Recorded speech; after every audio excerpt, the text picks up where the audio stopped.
অনন্ত অনন্ত কোটি সাষ্টাঙ্গ ধন্যবাদ প্রণাম পূর্বক তাহাদের অহৈতুক কৃপা আশীর্বাদ প্রার্থনা করি।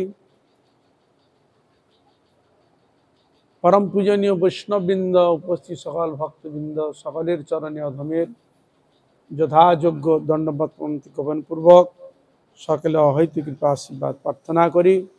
আপনারা কৃপা করুন যেন নিত্যকাল হরিগুরু বৈষ্ণবের মহিমা গুণগান কীর্তন করে আমার নরাধম পাপিষ্ঠ জনকে যেন আমি ধন্য করতে পারি। হইয়াছেন হইবেন প্রভুর যত দাস সবার চরণ বন্ধু দন্তে করিয়া। জয় শ্রী রাধে, জয় শ্রী রাধে।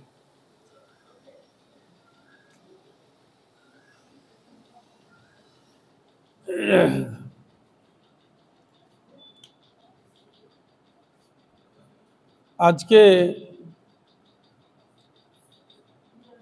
একাদশী তিথি। এই একাদশী তিথিকে কেন্দ্র করে বিশেষ অনুষ্ঠান, তাছাড়া আর কিছুদিন পরে শ্রী শ্রী জগন্নাথ বলদেব সুভদ্রা সুদর্শন দেবের শুভ রথযাত্রা মহম উৎসব, তার সূচনা আমরা উপলব্ধি করতে পারি। তাই আজকে একাদশী তিথির সম্বন্ধে একটু আলোচনা করব।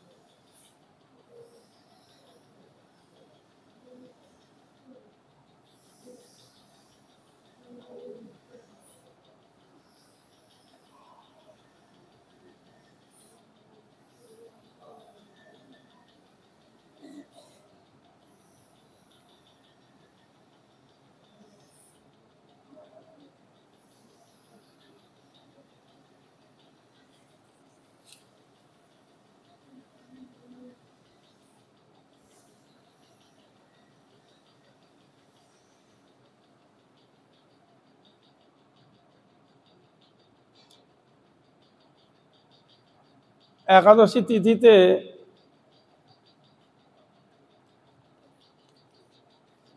কি চলার নিষেধ তার বিবরণ শাস্ত্রে দেওয়া রয়েছে, কিন্তু শাস্ত্রের কিছু কিছু জিনিস রয়েছেন সেগুলো গুরুবর্গরা তাহার গুরুবর্গ যেসব বস্তুকে গ্রহণ করার জন্য নির্দেশ দিয়েছেন পরম্পরাগত, তাহারা সেই বস্তু গ্রহণ করে থাকেন।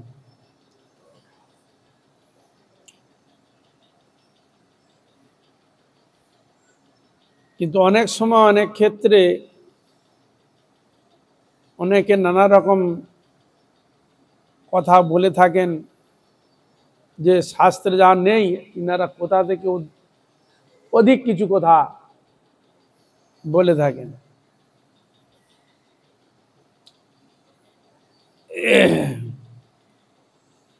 তাহলে এখানে একটি প্রমাণ দিচ্ছেন।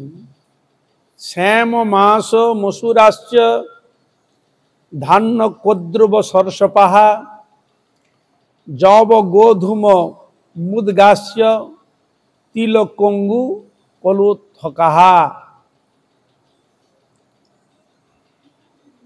আমাদের গৌড়ীয় যারা আমাদের ভক্তি সিদ্ধান্ত সরস্বতী ঠাকুর অনুশাসনে যারা চলেন তারা কিন্তু যেটাকে সামা ঘাসের সামা চাল বলে না, সামা চাল, সেটা গ্রহণ করে না। এখানে একটা শব্দ প্রয়োগ করেছে শ্যাম মাস মসুরাশ্চ। তা শ্যাম বলতে কি বোঝায়? শ্যামা ঘাস বুঝাবে। শ্যাম বলতে আর কি বুঝায়? অনেক কিছু জিনিস সে মতের সঙ্গে মিলন না হওয়ার জন্য আমাদের ভক্তি সিদ্ধান্ত সরজি ঠাকুর ইনারা একাদশী দিনীতে শ্যামা ঘাসের পায়েস গ্রহণ করেন না, কিন্তু অন্যান্য যারা আছে অনেকে শ্যামা ঘাসের পায়েস গ্রহণ করে থাকে। বোঝা গেল? হরে কৃষ্ণ। কিন্তু এখানে আমাদের ভক্তি সিদ্ধান্ত শ্রী ঠাকুর প্রভুপাদের অনুগামী তারা কিন্তু একাদশী তিথিতে এইগুলো গ্রহণ করেন না। মাছ মানে মাছ কলাই,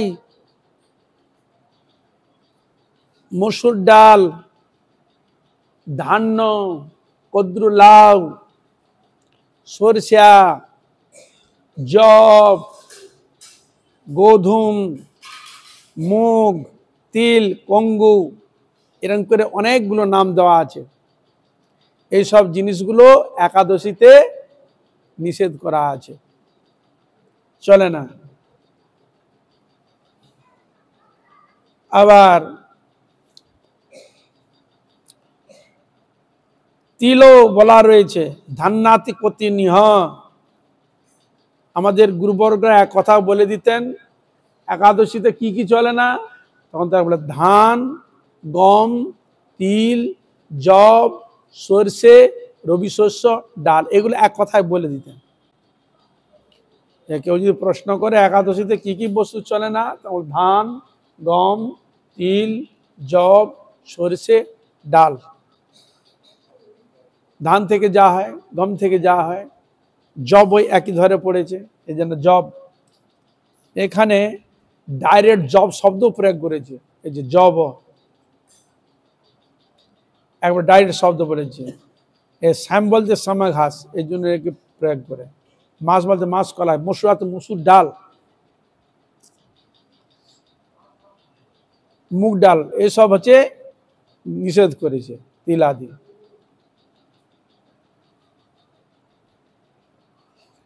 তাহলে এই জন্য এগুলো চলবে না। অনেকে আবার মশাই এগুলো আবার না খেলে হয়, কিন্তু তারা গ্রহণ করে থাকে। কিন্তু এটি শাস্ত্র নির্দেশ করেছেন, তাই গুরুবর্গ এগুলোকে পালন গ্রহণ করেন না। এই হলো কথা।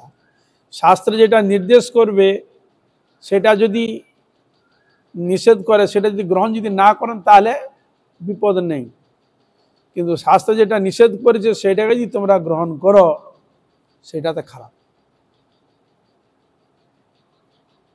এরপর আরো বলা রয়েছে,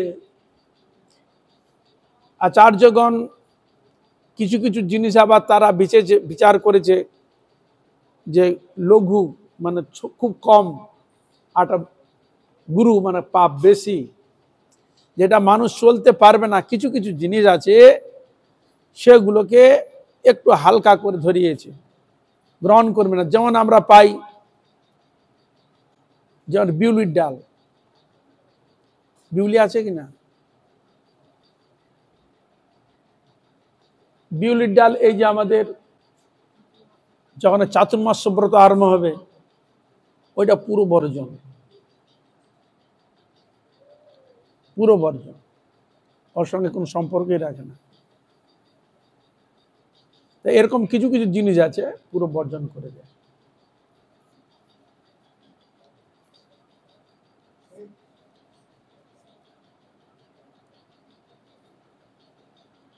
এ কথাটা কে বলছেন? স্বয়ং শিব ঠাকুর শিবানীকে বলছে। অন্নস্তু ধান্য সম্ভূতম গিরিজে যদি যায়তে ধান্নান বিবিধা নিহ জগতান শুনু যত্নতঃ। হে দেবী, এই একাদশী তিথিতে যে জিনিসগুলো চলে না সেগুলো আমি ভালো করে শ্রবণ করুন।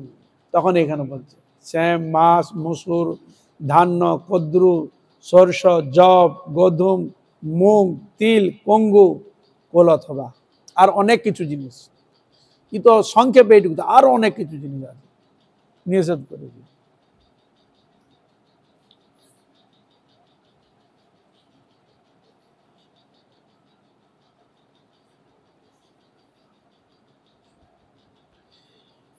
सर्वेषामिह पापानाम आश्रय सतु कीर्तितः विवेचयति जो महात एकादश सीतासीते। এটি শাস্ত্রের নির্দেশ করলো সর্বেষামিহ এই সব বস্তু সকলকে নিষেধ করেছে। কেন না পাপানাম আশ্রয়, এগুলো পাপ আশ্রয় করে থাকে। কলিকালে এই সব বস্তুতে আমাকে দিলে কেন প্রথম দিন একটা মারা যায় ছেলের ভাই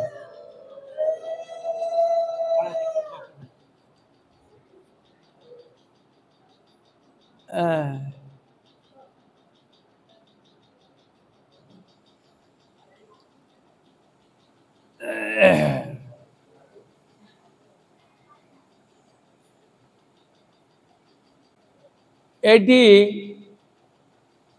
বলেছেন সেখানে যে উপবাস ক্ষেত্রে এগুলোকে নিষিদ্ধ করা হয়েছে,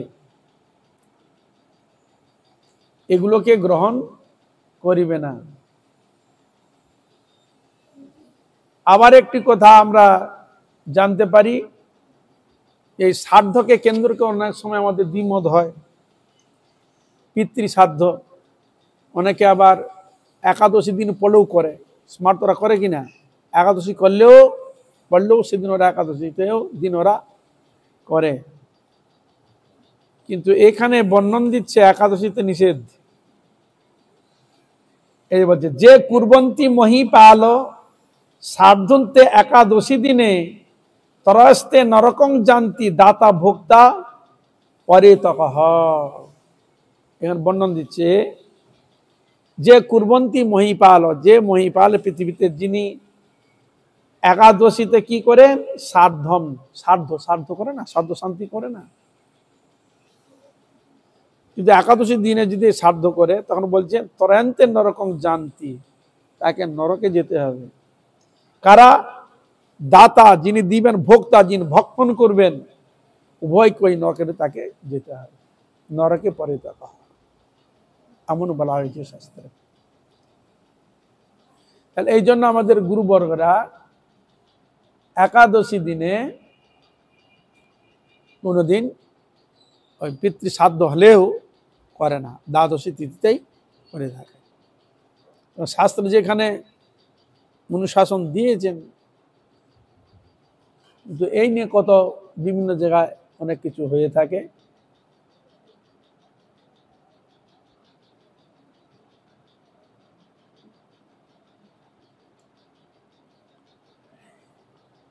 অজ্ঞান তিমিরান ধস্য ব্রতেনানেন কেশব প্রসিদ সুমুখনাথ জ্ঞান দৃষ্টি প্রদো ভবঃ।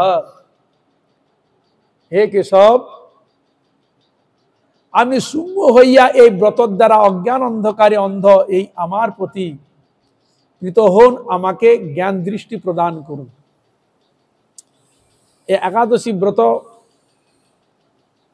পালন করতে গিয়ে সেখানে বিধির কথা বর্ণন করছে যে হে কেশব, আপনি আমার প্রতি প্রসন্ন হন, আমার যে অন্ধকার অজ্ঞান যে অন্ধকার রয়েছে সে অজ্ঞান থেকে আপনি আমাকে জ্ঞান দৃষ্টি বা ভক্তি দৃষ্টতে আমাকে প্রতিপালন করুন, প্রদান করুন। আর একাদশী ব্রতের পারণের মন্ত্র বলছেন তব প্রসাদ শিকারাত কৃতং যৎ পারণং মায়া ব্রতনানেন সন্তুষ্ট স্বস্তিং ভক্তিং প্রযচ্ছ মে। হে নাথ, আপনার প্রসাদ গ্রহণ দ্বারা আমি ব্রতের পালন করিতেছি।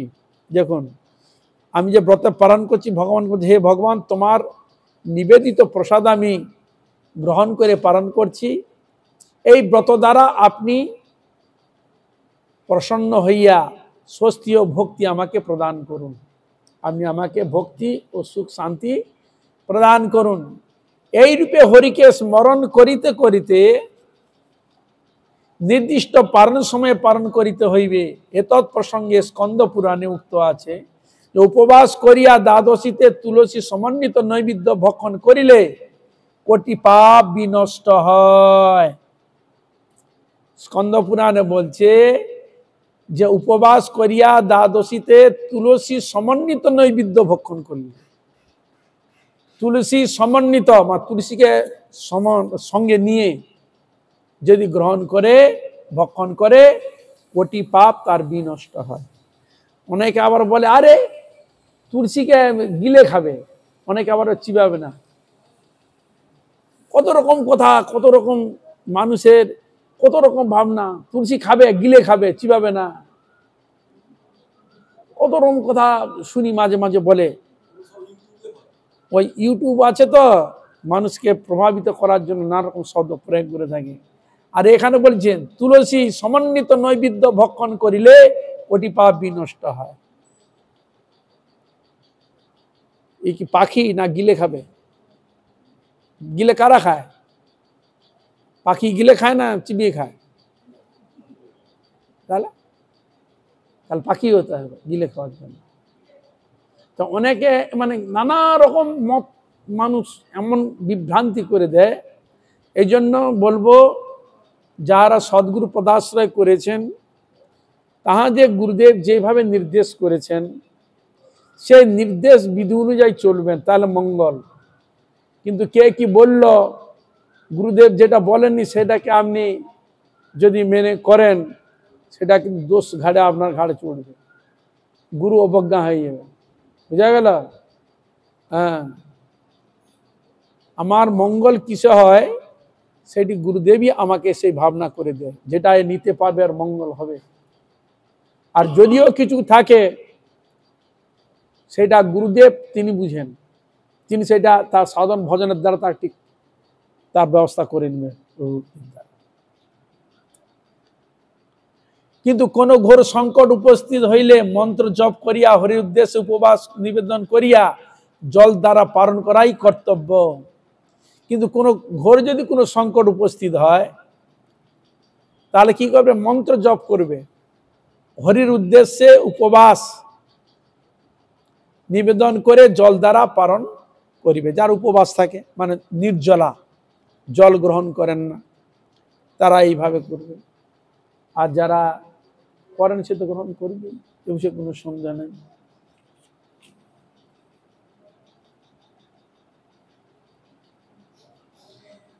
এই জন্য মহর্ষি সুত গোস্বামী দ্বাদশ মাসের 24টি এবং অধিমাস পুরুষোত্তম মাসে আরো 2টি মোট 26টি একাদশীর মাহাত্ম্য কীর্তন করেন।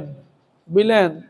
তা এ বিষয়ে ব্রতের তালিকা দিয়েছেন ছিল সুত গোস্বামী। তিনি শ্রীমদ্ ভাগবত কথা শ্রবণ করিয়েছিলেন কোথায়? চক্রতীর্থ নৈমিষারণ্য। ভাগবতের কত অধিবেশন? 3য় অধিবেশন। প্রথম অধিবেশন বদরিকা আশ্রম, 2য় অধিবেশন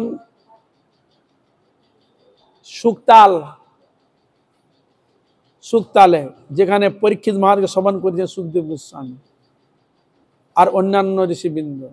আর প্রথম অধিবেশনে সেখানে বক্তা ছিল কৃষ্ণ দ্বৈপায়ন বেদ ব্যাস সুখদেবাদী। আর দ্বিতীয় অধিবেশনে সুখদেব গোস্বামী বক্তা, শ্রোতা পরীক্ষিত আদি ঋষিগণ।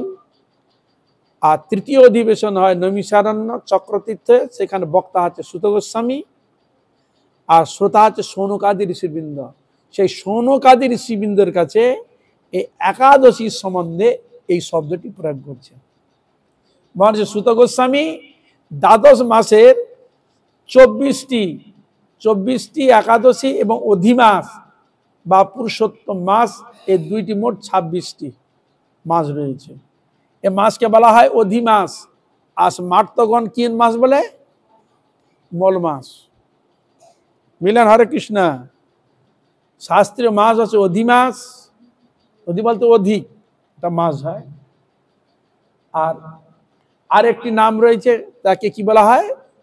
পুরুষোত্তম মাস। স্মার্তরা এই অধিমাসে কোনো সেবা পূজা সব ত্যাগ করে দেয়। মলবত, এই জন্য মল মাস বলে। মলবত মানে দুষ্ট, কোনো কার্য করা যায় না। তাই এই মাস দুঃখিত হয়ে প্রভুর কাছে যায় যে প্রভু আপনি আমাকে সৃষ্টি করেছেন, অন্যান্য মাস সৃষ্টি করেছেন, সব মাসে কোন না কোনো আপনার অনুষ্ঠান হয়, কিন্তু আমি এমন হতভাগা, আমার মাসকে কেউ গ্রহণ করছে না, কোনো শুভ কাজ কিছুই করছে না, পরিত্যাগ করে দিচ্ছে। তা আপনি আমাকে এরকম সৃষ্টি কেন করলেন প্রভু? তখন জগন্নাথ তার প্রতি খুব প্রসন্ন হলেন, বলে দেখো, যে স্মার্তগণ তোমাকে ত্যাগ করবে, আর আমার ভক্তগণ তোমার এই মাসে ঠিক কার্তিক মাসের ন্যায়, কার্তিক মাস সব বৈষ্ণবদের শ্রেষ্ঠ মাস, রাধারানীর মাস, দামোদর মাস, ঠিক ওই রকম মাসের মতো তোমার ওই মাসকে পালন করবে, ভক্তি সহকারে, নিষ্ঠা সহকারে ব্রত করবে। আর তোমার এই মাসের নাম হবে আমার মাসের সঙ্গে কি হবে? পুরুষোত্তম মাস। বৈষ্ণবগণ এই মাসকে কি বলা হয়? পুরুষোত্তম মাস। দেখুন, মার্তগণ ত্যাগ করেছে যাকে, আর এখানে বৈষ্ণবগণ ভক্তি সহকারে এই মাস। আবার এই মাসে যিনি ব্রত আমার পালন, পূজা, সেবা পূজাদি করবে, অন্যান্য মাসের থেকে অধিক ফল পাবে। দেখুন ভগবান কত দয়ালু, চিন্তা করুন। তা এই জন্য এখানে বলছেন সুত গোস্বামী এই 12টি মাসের কথা বর্ণন করেছেন। 12 মাসে কি নাম দিলেন? বৈশাখে কৃষ্ণপক্ষে একাদশীর নাম হচ্ছে বরুথিনী। বৈশাখ মাসের শুক্লপক্ষের একাদশীর নাম মোহিনী। জ্যৈষ্ঠ মাসের কৃষ্ণপক্ষিয়া একাদশীর নাম অপরা। জ্যৈষ্ঠ মাসের শুক্ল পক্ষের একাদশীর নাম পাণ্ডবা নির্জলা। আষাঢ় মাসের কৃষ্ণপক্ষের একাদশীর নাম যোগিনী। আষাঢ় মাসে শুক্লপক্ষে একাদশীর নাম শয়নী। শ্রাবণ মাসের কৃষ্ণপক্ষে একাদশীর নাম কামিকা। শ্রাবণ মাসের শুক্লপক্ষের একাদশীর নাম পবিত্রার্পিণী। ভাদ্র মাসে কৃষ্ণপক্ষীয় একাদশীর নাম অন্নদা। ভাদ্র মাসে শুক্লপক্ষের একাদশীর নাম পার্শ্ব একাদশী। এই যে জগন্নাথের রথ হবে, রথের পর শুয়ে পড়বেন, শুয়ে পড়ার পর যে পাশ উল্টায় সে নামকে বলে পার্শ্ব একাদশী, পার্শ্ব পরিবর্তন একাদশী। আশ্বিন মাসের কৃষ্ণপক্ষে একাদশীর নাম ইন্দ্রিয়া একাদশী। আশ্বিন মাসের শুক্লপক্ষে একাদশীর নাম পাপাঙ্কুশা। কার্তিক মাসের কৃষ্ণপক্ষের একাদশীর নাম রমা। কার্তিক মাসে শুক্লপক্ষের একাদশীর নাম উত্থান একাদশী বা প্রবোধিনী একাদশী। তখন ভগবান উঠেন, তখন আমাদের বতন শেষ হয় উত্থান একাদশীতে। হ্যাঁ, অঘ্রাণ মাসের কৃষ্ণপক্ষের একাদশীর নাম উৎপন্না। অঘ্রাণ মাসে কৃষ্ণপক্ষের একাদশীর নাম সফলা। পৌষ মাসে কৃষ্ণপক্ষের একাদশীর নাম সফলা। পৌষ মাসে শুক্লপক্ষের একাদশীর নাম পুত্রদা। মাঘ মাসে কৃষ্ণপক্ষে একাদশীর নাম শর্তিলা। মাঘ মাসে শুক্লপক্ষে একাদশীর নাম জয়া। ফাল্গুন মাসে কৃষ্ণপক্ষের একাদশীর নাম বিজয়া। ফাল্গুন মাসে শুক্লপক্ষের একাদশীর নাম আমলকি। চৈত্র মাসে কৃষ্ণপক্ষে একাদশী নাম পাম্যচিনী। চৈত্র মাসে শুক্লপক্ষে একাদশী নাম কামদা।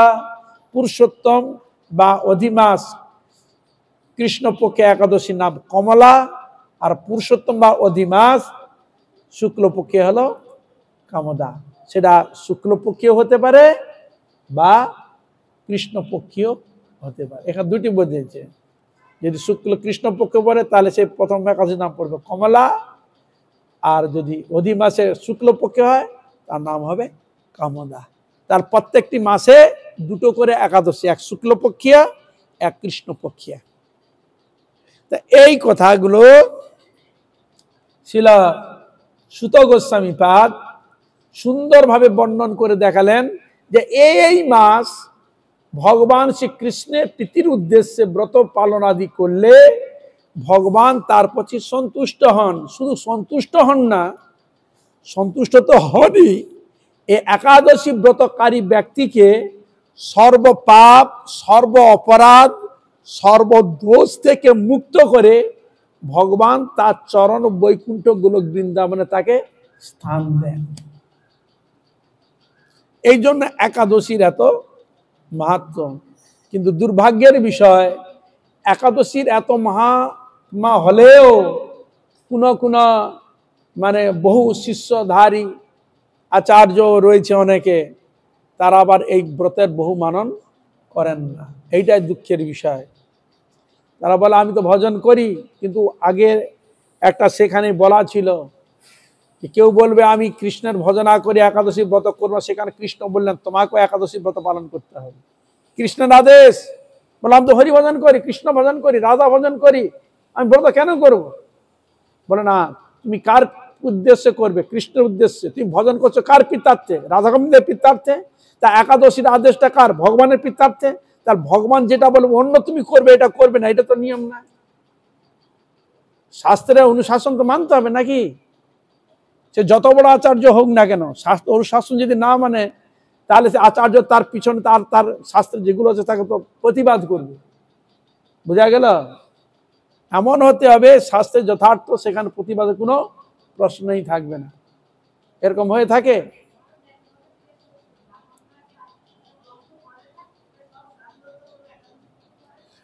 ওই জন্য বৈষ্ণবরা করে, কিন্তু বৈষ্ণবরা তারা করে না। যারা এই তত্ত্ব জানে তারা করে না। আমাদের এক গুরুবর তো বলে দিয়েছেন যে দেখো বাবা, যদি কারো সাধু শান্তিও যদি হয়ে থাকে, তোমরা একাদশী বাদ দিয়ে পরের দিন করবে, দ্বাদশীতে করবে, একাদশী দিন ব্রত করবে না। আমাদের গুরু বাক্য শাস্ত্র ব্রত দুটোই রয়েছে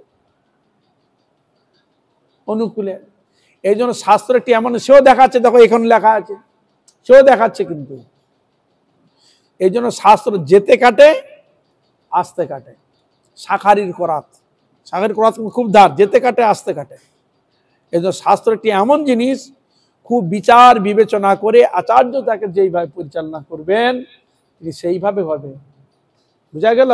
কিন্তু একাদশীর মহিমা খুব জোর দিয়েছেন, একাদশীর ব্রত অবশ্যই করণীয়। আমাদের বৈষ্ণব এতেও সেখানে আরো লেখা ছিল, স্মৃতিতে পিতামাতা যদি মরে যায় কমসে কম 1 বছর একাদশী ব্রত পালন করবে, ওই ব্রতের ফল ওই পিতামাতার উদ্দেশ্যে সমর্পণ করবেন, এমনও বর্ণনা রয়েছে শাস্ত্রে। বুঝা গেল?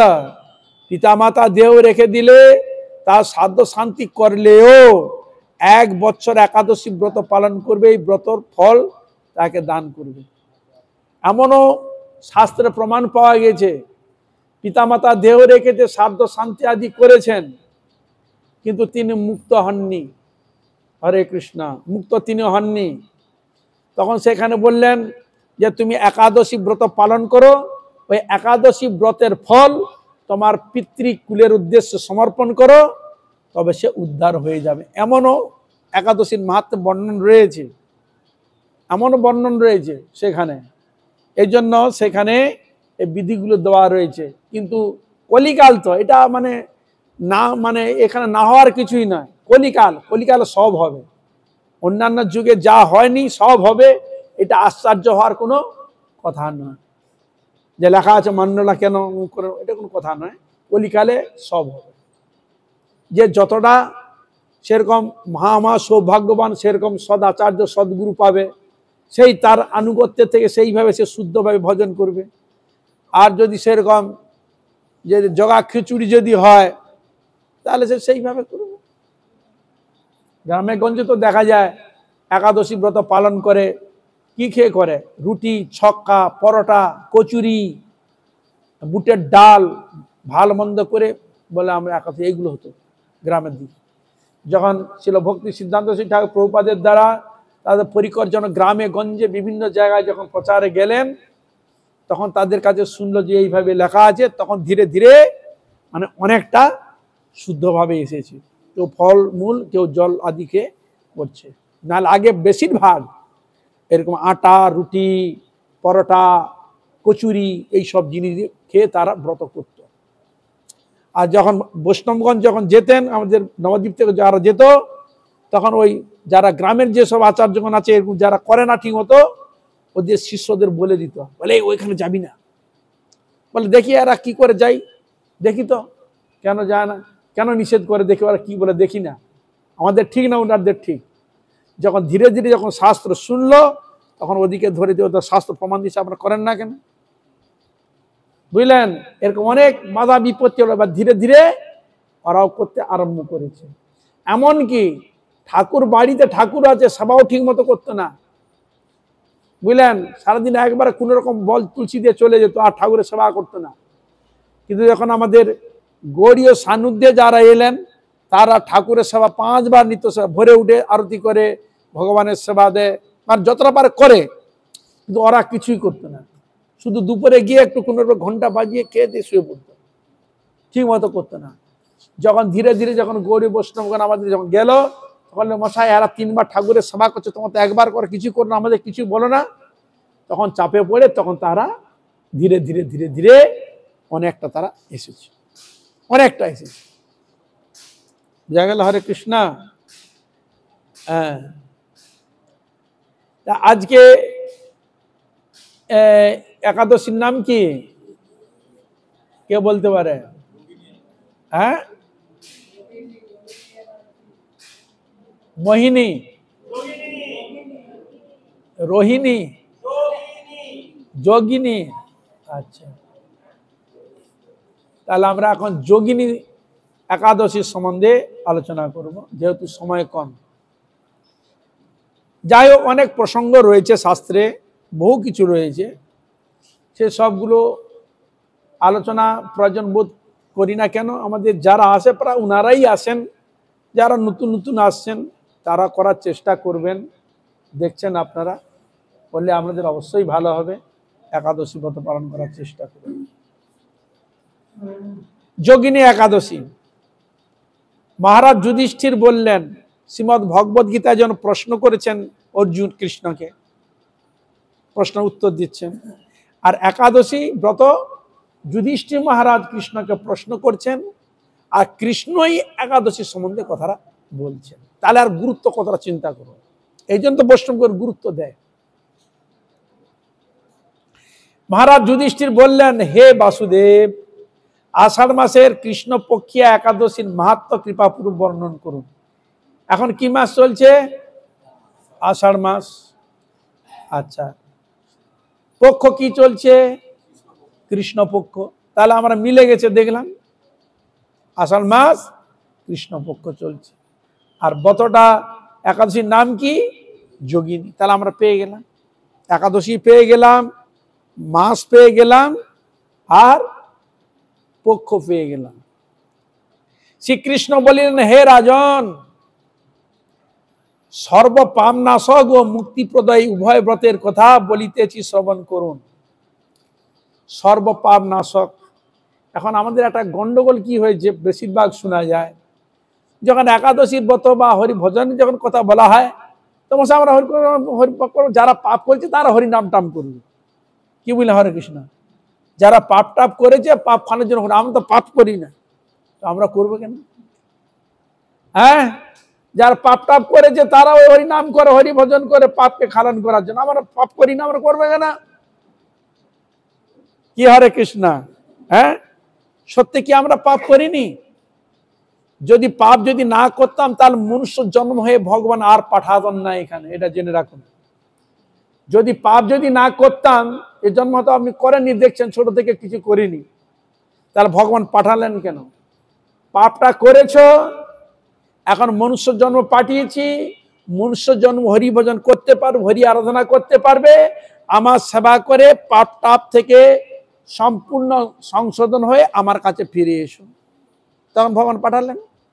আর যদি এটা পাপ শব্দ যদি না থাকতো হতো, তাহলে এখানে কৃষ্ণ যুধিষ্ঠির মহারাজকে শব্দটা একাদশী শব্দ কেন বলে? বলছে সর্বপাপ নাশক। বলবে জীব যদি পাপ না করে, আর পাপ শব্দটা আসবে কেন? কি বুঝলেন হরে কৃষ্ণ? পাপ বলে যদি কোনো শব্দ যদি না থাকতো, পাপ বলে যদি কিছু না থাকতো, তাহলে পাপ শব্দটা আসবে কি? তাহলে এখানে পাপ করে, ওই জন্য বলেছেন, হে রাজন, সর্বপাপ নাশক, আর কি?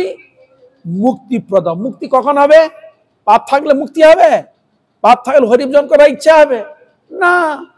যতক্ষণ না পাপটা নষ্ট না হচ্ছে, হৃদয় শোধন না হচ্ছে, ওই অপ্রাকৃত হৃদয়ে অপ্রাকৃত হয় তখন হবে। যখন পাপ নষ্ট হয়ে যাবে, তখন তুমি মুক্তি পাওয়ার জন্য, তোমার মঙ্গলের জন্য তুমি তখন পথ খুঁজে বেড়াবে। উদাহরণস্বরূপ, কোনো মানুষের হাতে টাকা নাই, সে খুঁজে বেড়াচ্ছে কি করবো কি করবো, অর্থ নাই তো। কিন্তু হাতে যদি অর্থ আসে, কি করবেন? সে খুঁজে বেড়াবে আমি ব্যবসা করব বা কিছু একটা করব না। হরে কৃষ্ণা। তাহলে আমাদের মধ্যে পাপ যে রয়েছে, সে পাপটা যতক্ষণ না ধ্বংস না হচ্ছে ততক্ষণ পর্যন্ত আমরা মুক্তির পথ খুঁজে পাই না। আর বৈষ্ণবগণ, গুরুবর্গণ, আচার্যগণ বলে বাবা তুমি যত পাপ না করলে ওই জন্মে আগের জন্মে পাপ করেছো বাবা, তার উদাহরণ শাস্ত্র বহু দেওয়া রয়েছে। তো উদাহরণ যে বলে আমি যে পাপ করেছি তার প্রমাণ কি? তাহলে তুমি হরি ভজন হরিনাম করতে তোমার বাধা হয় কেন? হরিনাম করতে ইচ্ছা হয় না কেন?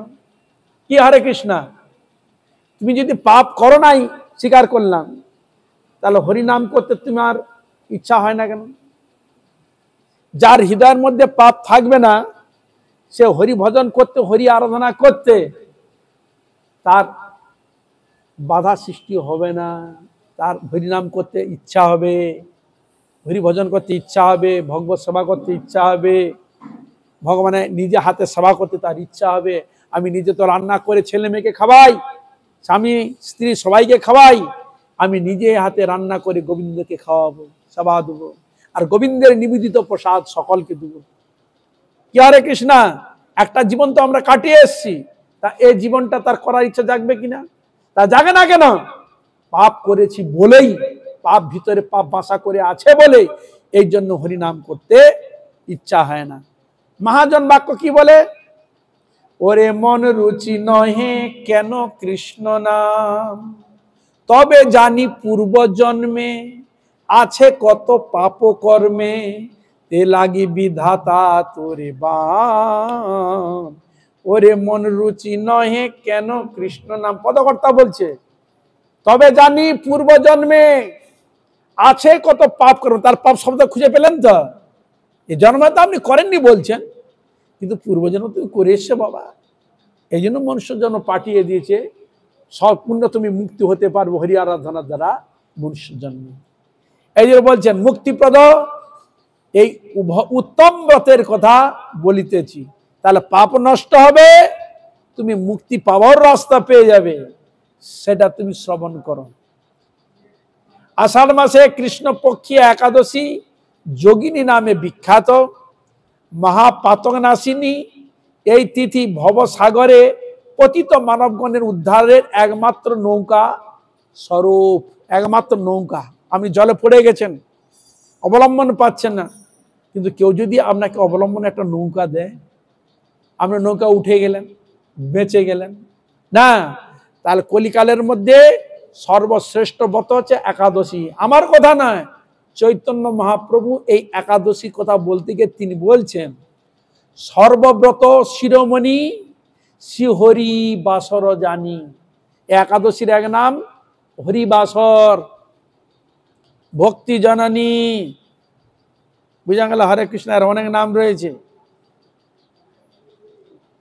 তাহলে একাদশীকে বলা হয় যে সর্বশ্রেষ্ঠ ব্রত, চৈতন্য মহাপ্রভু ঘোষণা করছে। তাহলে প্রমাণ পাচ্ছেন তো?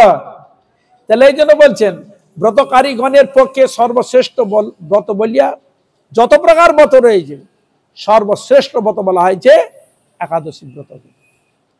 এ প্রসঙ্গে তোমাকে এক পবিত্র পৌরাণিক কাহিনী বলিতেছি। ভগবান কৃষ্ণ যুধিষ্ঠির মহারাজকে বললেন তোমাকে এক পৌরাণিক কাহিনী বলছি, তুমি শ্রবণ করো। অলকা নগরে শিব ভক্ত পরায়ণ কুবের নামে এক নরপতি ছিলেন। তিনি ছিলেন শিব ভক্ত এবং তিনি ছিলেন রাজা। তার হেমমালিনী নামে একজন পুষ্প চয়নকারী মালি ছিল, রোজ ফুল দিয়ে যেত। বুঝা গেল? সে মালি ফুল তুলে দিয়ে যেত, চয়ন করে দিয়ে যেত। বিশালাক্ষী নামে সুন্দরী স্ত্রী পতি ছিল তার অত্যন্ত আসক্তি। তাহলে এই মালি ফুল দিয়ে যেত তো, কিন্তু তার স্ত্রী ছিল দেখতে খুব সুন্দরী, স্ত্রীর প্রতি খুব আসক্তি ছিল। প্রত্যহ শিব পূজার জন্য সে মানস সরোবর হইতে পুষ্প চয়ন করিয়া যক্ষরাজ কুবেরকে দিত। বুঝলেন? কোথা থেকে নিয়ে আসতো? মানস সরোবর। মানস সরোবর কোথায়? এখন আমরা যেটা কৈলাস বলি, হ্যাঁ, সেখান থেকে নিয়ে আসতো। পুষ্পচয়ন করে নিয়ে এসে কুবেরকে দিত। একদিন সে নিজ পত্নীর প্রতি আসক্ত হয়, রাজভবনে গমন করিল না। রোজ নিয়ে আসে, দেখুন যে অনেক জায়গায় আমরা দেখতে পাই ফুল টুল পাওয়া যায় না, কোন মালিকে যারা বলে দে বাবা তুই রোজ ফুল দিয়ে যাবি এই সময়, আমি রোজ ঠাকুরের পূজা করব, না দিলে হবে না। এখন সে যদি কালক্রমে না আসে, ও পূজা করতে পারবে কি? অসুবিধা হয়ে যায় না, তাই তো রোজ দিয়ে যায়। কিন্তু ওই দিন স্ত্রীর প্রতি আসক্তি থাকার জন্য ও দিতে ভুলে গেছে। এর বলছেন বেলা দ্বীপ প্রহর অতীত হইল, ও দেখছে প্রতীক্ষা করছে যে কোনো কারণবশত হয়তো আসবে আসবে, কিন্তু দ্বীপ প্রহর হয়ে গেছে। বেলা দ্বীপ প্রহর, ওম ক্লিং কৃষ্ণায় নমঃ, বুঝলেন? দ্বীপ প্রহর হয়ে গেছে, অর্চনের সময় উত্তীর্ণ হয়েছে। এই জন্য প্রত্যেকটা কাজের একটা সময় থাকে। এই জন্য অনেক সময় আমি দেখি সময় বুঝে যদি না হয় প্রচন্ড রাগ হয়, এত বহু কিছু ত্রুটি এসে হাজির হয়ে যায়। অনেক তো খারাপ ভাবে, হ্যাঁ করলো না, এটা বললো, আমার কথা রাখলো, নানা রকম কথা বলে। কিন্তু কেন যে বলছি সে জিনিসটা তো মানুষ নিবে না। মানুষ দেখে একটা কর্ম করলাম, হয়ে গেল, ভালো হোক খারাপ হোক করলাম, দেখলো তো, এরা এইটুকু বুঝে, আর বেশি কিছু মানুষ বুঝে না। কিন্তু তার নিয়ম রয়েছে। তা এইখানে বলছেন অর্চনের সময় উত্তীর্ণ হয়ে গেছে। অর্চনের একটা সময় থাকে, তো সে সময় চলে গেছে। তখন রাজা ক্রুদ্ধ হয়ে মালির বিলম্বের কারণ অনুসন্ধান করার জন্য এক দূত প্রেরণ করিল। দেখো তো, রাজা তখন দেখো তো কেন আসেনি, জিজ্ঞাসা যা, রোজ দিয়ে যেত, আজ আসেনি কেন? দূত আসিয়া রাজাকে বলিল সে গৃহে শ্রী সহিত বিলাস করছে, বাড়িতে রয়েছে, দেখে এসছে। কুবের দূত বাক্য শ্রবণ করে অতিশয় রুষ্ট হইয়া তাহাকে আহ্বান করিলেন, তাকে ডাকলেন। মালিক কুবেরের পূজার কাল অতীত হইয়াছে জানি অত্যন্ত ভীত হইয়া স্নান না করিয়া রাজার নিকট উপস্থিত হইল। রেগে আসতে বলেছে, সে নিয়ে স্নান টান করেনি, পবিত্রতা রাখেনি, নিয়ে এসে উপস্থিত হয়ে গেছে। তার দর্শন মাত্র রাজা ক্রোধ বসে চক্ষু রঞ্জিত অধর দেশে কম্পিত করিয়া বলিলেন। অনেক সময় যাদের রাগ হয় দেখবে ঠোঁট কাঁপে, চোখ একেবারে ছানা বড়ার মতো রোগ, মানে রেগে যখন যায় লাল হয়ে যায় চোখ, অনেক সময় হয় না, সে তখন রেগে গেছে, অত্যন্ত রেগে গেছে। রে সুর অধম, গালি দিচ্ছে। কি বলে? অধম শব্দটা কি প্রয়োগ করেছে? সুর কাকে বলা হয়? দেবতাকে বলা হয় সুর। হ্যাঁ, দুটি এ জগতে আছে, সুর আর অসুর। দেবভাবাপন্না ব্যক্তিকে বলা হয়েছে সুর, আর অসুর ভাবাপন্ন ব্যক্তিকে বলা হয়েছে অসুর। হ্যাঁ, তাহলে ইনি যে ওই শরবত থেকে আনতে পারে সে কি সাধারণ? অসাধারণ। তাহলে তিনি বলছে সুর অধম, তুই আমাদের সঙ্গে রয়েছিস কিন্তু অধম, পাপিষ্ঠ, দুরাচার, তুই দেব পূজার পুষ্প আনয়নে অবজ্ঞা করিয়াছিস। তাহলে এবার এর দ্বারা কি প্রমাণিত হয়? যারা ভগবানের সেবা করে নিষ্ঠা সহকারে, সেটার জন্য নিষ্ঠা সহকারে করার চেষ্টা করবেন, যেন সেটা ভুল ভ্রান্তি কারণবশত যেন ভুল না হয়। শাস্ত্রটা আমি আরো দেখলাম, একবার পড়ছে, সেখানে বলা রয়েছে যদি আপনি রোজ সেবা করেন, করলেন না তো আপনাকে ডবল সেবা করতে হবে। একটা যদি ভুল হয় তার ডবল সেবা করতে হবে, আর দুবার যদি হয় আপনাকে 4 বার করতে, মানে 3 ডবল করতে হবে সেবা যদি ভুল হয়ে যায়। এই জন্য আমাদের গুরুবর্গরা বলতেন, দেখো আপনি নিষ্ঠা সহকারে হরিনাম করবেন, কেউ হয়তো 25,000 করে, কেউ 50, কেউ 1 লাখ, অধিকন্তু না সেটা আগে 8 দিন, সেটা আলাদা কথা। কিন্তু তুমি যে রোজ যে 25,000 করো, ওইটা তোমাকে পূরণ করতে হবে। তুমি দেখা গেল কোনো কারণবশত ওইটা তোমার 25,000 পূরণ হলো না, কিন্তু তুমি করতে, তাকে তোমাকে ডবল করতে হবে। বুঝলে? হরে কৃষ্ণ, পানিশমেন্ট দিতে হবে। কেউ 1 লাখ করছে, লাগে করতে পারেন, তাকে 2 লাখ করতে হবে। কি বুঝলেন? হরে কৃষ্ণ, তাকে করতে হবে, এরকম বিধান দেওয়া রয়েছে। যেটা যেটুকু করবে সে যেন ভালোভাবে করবে। তাহলে কতটা গুরুত্ব দিয়েছেন চিন্তা করুন।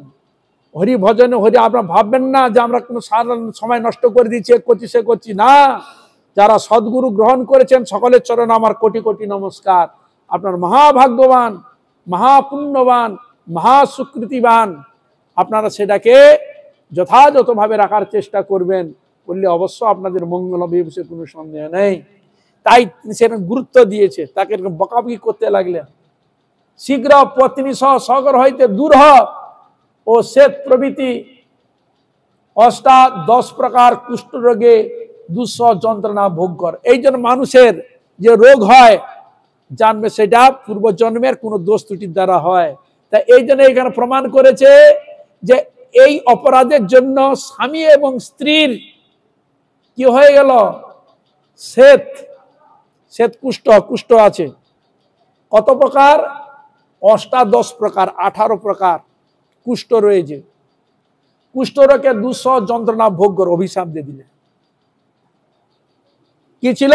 ওই পূজার জিনিস দিয়ে যায়নি, সেই অপরাধ। আপনারা ভাববেন করে বলেছি, হ্যাঁ হবে কেন, এটার জন্য অজুহাত না হয়, এটা জেনে রাখুন। অন্য ক্ষেত্রে অজুহাত দিবেন, কিন্তু ভগবানের ঠাকুরের সেবার ক্ষেত্রে সেখানে অজুহাত থাকবে না। ভুল একবার দুবার হতে পারে, কিন্তু বারবার ভুল এটা স্বীকার করা যাবে না। হরে কৃষ্ণ মানা যাবে না। কি বুঝলেন? হরে কৃষ্ণ। বারবার ভুল করবে, ভুল করে ফেলেছি, এর মাফ করে দাও, এটা হবে না। সতর্ক হতে হবে। তুমি যে ভুল করো তার সতর্ক হলে কোথায়? তুমি সতর্ক হলে কোথায়? তুমি সতর্ক তো হলে না।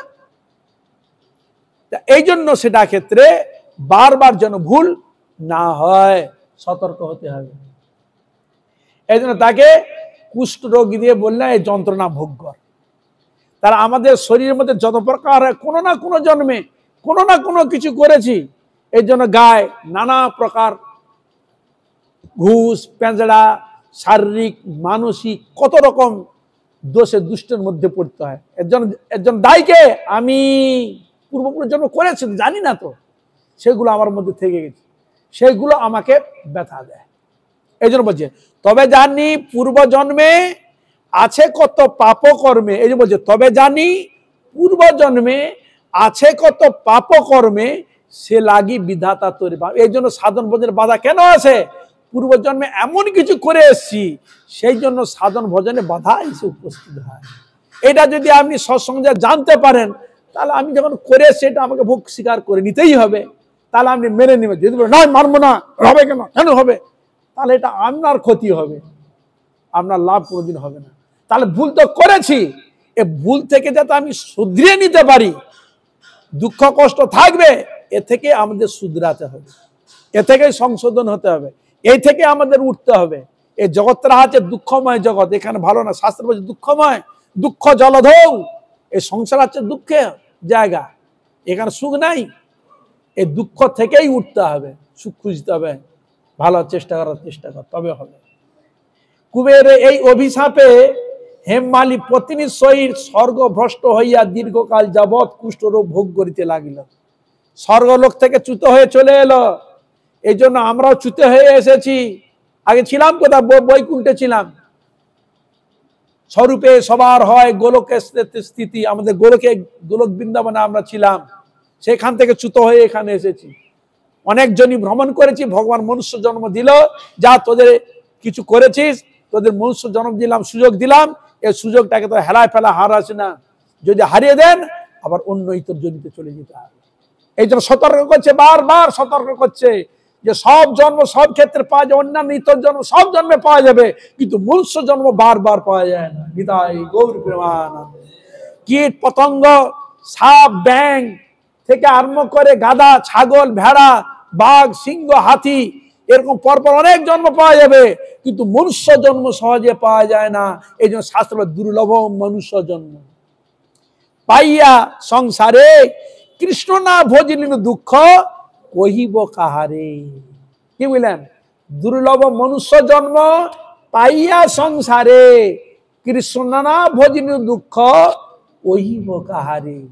নরোত্তম দাস ঠাকুর তিনও দুঃখ করে বলছেন, হরি হরি আমি বিফলে জন্ম গোয়াইনু, মনুষ্য জন্ম পাইয়া রাধা কৃষ্ণ না ভজিয়া জানিয়া শুনিয়া বিষ খাইনু। আমরা জেনে শুনে বিষ খাই, এর মাঝে জানিয়া শুনিয়া বিষ খাইনু। সংসার বিষানলে দিবানিশি হিয়া জলে জুড়াইতে না কইনু উপায়। জুড়াইতে খুঁজছি কি? খুঁজি না। এই যে সাধুগুরু বৈষ্ণব তারা এত কৃপালু দয়ালু, আমাদের সেই পূর্ব জন্মে সেই সব দোষ থেকে মুক্ত করার জন্য, পুনরায় গোবিন্দের কাছে নিয়ে যাওয়ার জন্য, সুখ শান্তি প্রদানের করার জন্য আমাদের কাছে হরি কথা, হরি শ্রবণের কথা, ভগবান আরাধনার কথা তারা আমাদের কাছে দেন। তাদের মতো কেউ ব্যক্তি আছে? বন্ধু কেউ আছে? কেউ না। সেই সে পরম বন্ধু, সেই পিতামাতা শ্রীকৃষ্ণ চরণে যেই প্রেম ভক্তি দাতা, এরকম জিনিস পাবেন না। রোগের যন্ত্রণায় বিনা দিন দিবারাত্র কোনো সময় সুখ অনুভব হয় না। সবসময় যদি যন্ত্রণা হয়, সে না পারবে শুইতে, না পারবে খেতে, না পারবে বসতে, চলতে ফিরতে, সুখ আছে কি? সবসময় যন্ত্রণা, ছটপট ছটপট ছটপট। এইভাবে শীত গ্রীষ্মে দেখুন, শীতে না হলে কিছুটা অনুভব হল, ভালো লাগলো। গরমকালে কাটা গায়ের লবণের ছিটা কি হবে? জ্বালা করবে না, আরো কষ্ট হয়। এই জন্য বললেন রোগের যন্ত্রণায় কিবা দিন কিবা রাত্রি কোন সময় সুখ অনুভব করতো না। এইভাবে শীত গ্রীষ্মে উৎকট বেদনায় বহু কষ্টে জীবন যাপন করিতে লাগিল, বহু কষ্ট জীবন। কিন্তু দীর্ঘকাল যাবৎ মালি মহাদেবের অর্চন পুষ্প সংগ্রহের ফলে সাপগ্রস্ত হইয়াও বৈষ্ণব প্রভা শিবের স্মরণ বিস্মৃত হইল না। যেহেতু এখানে আরেকটা জিনিস দেখবেন, আমরা বাবু ও ভজন করছে, আমার কি হবে?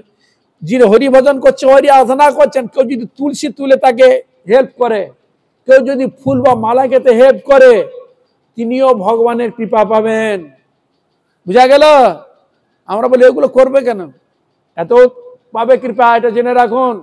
হরি ভজন তো করছেন, কেউ যদি তুলসী ফুল মালা গেঁথে যদি গোবিন্দের সেবা দেয়, ভগবান তার প্রতি সন্তুষ্ট হন, কৃপা পান। যেহেতু উনি তো পূজা করতেন না, উনি ফুল নিয়ে এসে কুবেরকে দিত, কুবের পূজা করত। যেহেতু ফুল তিনি দিতেন, তাহলে শিবের ভজনে বল তিনিও কিছু পেয়েছেন। এই জন্য তার প্রতি ভক্তি শ্রদ্ধা ছিল, ভগবানকে তিনি ভুলেননি, শিবজিকে ভুলেননি, বিস্মিত হন নাই, দুঃখ কষ্ট পেয়েও শিবকে স্মরণে রেখেছে। একদিন মালি পত্নী সহ ভ্রমণ করিতে করিতে হিমালয় প্রদেশে মার্কেন্ডে ঋষির আশ্রমে উপস্থিত হইল। ঘুরছে হিমালয়, ঘুরতে ঘুরতে মার্কণ্ডেয় ঋষির আশ্রমে উপস্থিত হলেন। কুষ্ঠরোগ পীড়িত সপত্নী হেম মালিকে দর্শন করিয়া মার্কেন্ডেয় তাহাকে জিজ্ঞাসা করিলেন। এই অবস্থা, ছটপট গায়ে এসব দেখে মার্কণ্ডে জিজ্ঞাসা করছে, তুমি কাহার অভিশাপে এরূপ নিন্দনীয় কুষ্ঠরোগগ্রস্ত হইয়া আছো? জিজ্ঞাসা করছে মার্কণ্ড, তুমি কোথায় কি দোষ করেছ যার জন্য তোমার এই কুষ্ঠরোগে, মহাকুষ্ঠরোগের যন্ত্রণা তোমার ভোগ করতে হচ্ছে? সে উত্তর দিল, হে মুনিবর, রাজা ধনদ কুবেরের আমি ভৃত্য ছিলাম। তখন সে বলছে, আমি ধন কুবেরের ভৃত্য ছিলাম, নাম হচ্ছে হেমমালী। আমি প্রত্যহ মানস সরোবর হইতে পুষ্প চয়ন করিয়া শিব পূজার জন্য রাজাকে অর্পণ করিতাম, কিন্তু দুর্ভাগ্যক্রমে একদিন স্ত্রীর মনোরঞ্জন করিতে আশায় সে পুষ্প অর্পণে বিলম্ব হয়, সময় অতিবাহিত হয়ে গেছে। তখন রাজার অভিশাপে এরূপ দুর্দশাগ্রস্ত হইয়াছি। সাধুগণের স্বাভাবিক ধর্ম, হে ঋষি শ্রেষ্ঠ, আমাকে অত্যন্ত অপরাধী জ্ঞানে আমার প্রতি প্রসন্ন হন, আমার প্রতি প্রসন্ন হন। দয়াদ্র চিত্তে মার্কণ্ডেয় মুনি বললেন, হে মালিন, তোমার মঙ্গলের জন্য শুভপ্রদ এক ব্রত উপদেশ করিতেছি, শ্রবণ করো। এক ব্রতের কথা বলছি, শ্রবণ করো। আষাঢ় মাসে কৃষ্ণপক্ষীয় যোগিনী নামক একাদশী ব্রত ভক্তি ভরে পালন করিও। তাহলে একাদশী ব্রত 4 যুগে আছে, শুধু কলিযুগে যুগে নয়, 4 যুগেই রয়েছে। সত্য, ত্রেতা, দ্বাপর, কলি, সব যুগেই একাদশী রয়েছে। যেমন যুগ যেমন পরিবর্তন হয় না, যুগ চলছে, সেরকম একাদশী ব্রত এরকম ভাবে চলছে। ভক্তি ভরে পালন করিও, এই ব্রত প্রভাবে সকল প্রকার কুষ্ঠ ব্যাধি হইতে মুক্ত হবে। তুমি যদি এই ব্রত পালন করো কুষ্ঠ ব্যাধি থেকে তুমি মুক্ত হবে। শ্রীকৃষ্ণ বলিলেন, যুধিষ্ঠিরকে এই কথা শোনাচ্ছেন কৃষ্ণ বলিলেন, হে যুধিষ্ঠির, ঋষির উপদেশ বাক্য শ্রবণ করিয়া মালি তাহাকে সাষ্টাঙ্গ দণ্ডবত প্রণাম। ঋষির চরণ, মার্কণ্ড ঋষির চরণ দণ্ডবোধ, আহিম মালি ওদের চরণ দণ্ডবোধ, আমাদের সকল ভক্ত যারা শুনছে সকলের চরণে আমার কোটি কোটি দণ্ডবোধ প্রণাম করিল। পরে অত্যন্ত আনন্দ সহকারে ঋষির আদেশ অনুসারে নিষ্ঠার সহিত যোগিনী একাদশী ব্রত পালনে হেমমালী সর্বপ্রকার রোগ মুক্ত হলে ব্রত পালন করে রোগ মুক্ত হলো। হরে কৃষ্ণ। পত্নীর সহিত সুখে জীবন যাপন করিতে লাগিল। হে যুধিষ্ঠির, এই রূপ ব্রত পালনের মাহাত্ম্য কীর্তন করিলাম। এই ব্রত পালনকারী 88,000 ব্রাহ্মণ ভোজনের ফল প্রাপ্ত হয়। বুঝলেন? 88,000 ব্রাহ্মণকে আমি সেবা করলেন না, পয়সাও লাগলো না, কিছুই লাগলো না, কিন্তু এই ব্রত পালন করলে 88,000 ব্রাহ্মণ বৈষ্ণবের সেবার ফল আপনি প্রাপ্ত হয়ে গেলেন বিনা পয়সায়। হ্যাঁ, কি বুঝলেন? হরে কৃষ্ণ। তাহলে এত পরাক্রম কিছু দিয়েও আমরা মানুষ বুঝেও বুঝি না, জেনেও জানি না, তবু আমরা ভাবি খুব জ্ঞানী, খুব চালাক। হ্যাঁ, আমরা বলে থাকি। সেটা সত্যি ধারভার আছে তার মধ্যে? কোনো কথার মধ্যে ধারভার নেই। এখানে বলছেন 88,000 ব্রাহ্মণ ভোজনের ফল প্রাপ্ত হওয়া যায়। যে ব্যক্তি এই পাবনাশিনী ও পুণ্য ফলদায়িকা যোগিনী একাদশীর কথা পাঠ ও শ্রবণ করিবে সে সর্বপাপ হইতে নির্মুক্ত হইবে। শুধু তাই নয়, যিনি পাঠ করবে, যিনি শ্রবণ করবে আর যিনি ব্রত পালন করিবে তার কি মঙ্গল। শ্রবণের ফল, হরে কৃষ্ণ, পাঠের ফল আর ব্রতর ফল, তাহলে একসঙ্গে জোগাড় করলে কি হলো? গঙ্গা যমুনা যেন সংমিশ্রণ ডুব দিয়ে যে ফল পাওয়া যায় তার থেকে অধিক ফল পাওয়া যায়। বুঝা গেল? তাই সকল বৈষ্ণব বৈষ্ণবী সকলের চরণে আমার কোটি কোটি দণ্ডবোধ। আপনারা কৃপা করুন যেন এইভাবে হরিগুরু বৈষ্ণবের একাদশীর মহিমা হরিগুরু গান কীর্তন করতে যেন পারি, সেই আশীর্বাদ করুন। যেন আমার পাপিষ্ঠ জন্মকে যেন আমি ধন্য করতে পারি। হইয়াছেন হইবেন প্রভুর যত দাস, সবার চরণ বন্ধ দন্তে করি ঘাস। হরে কৃষ্ণ হরে কৃষ্ণ কৃষ্ণ কৃষ্ণ হরে হরে, হরে রাম হরে রাম রাম রাম হরে হরে। সবাই বলুন হরে কৃষ্ণ হরে কৃষ্ণ কৃষ্ণ কৃষ্ণ হরে হরে, হরে রাম হরে রাম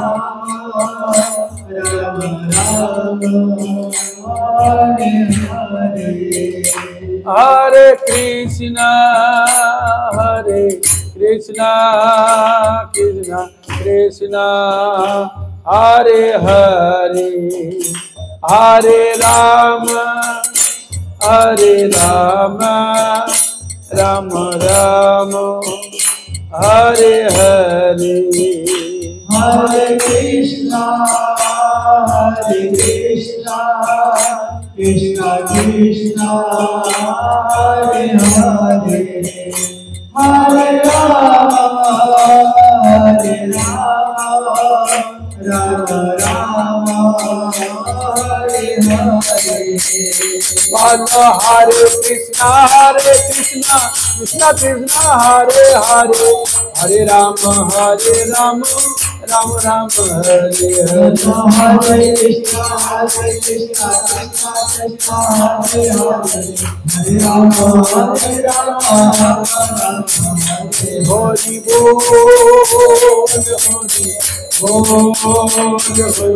বল হরি বল হরি বল। নিতাই গৌর হরি বল হরি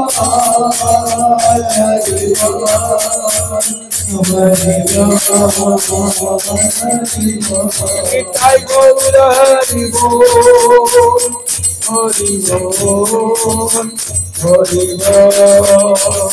বল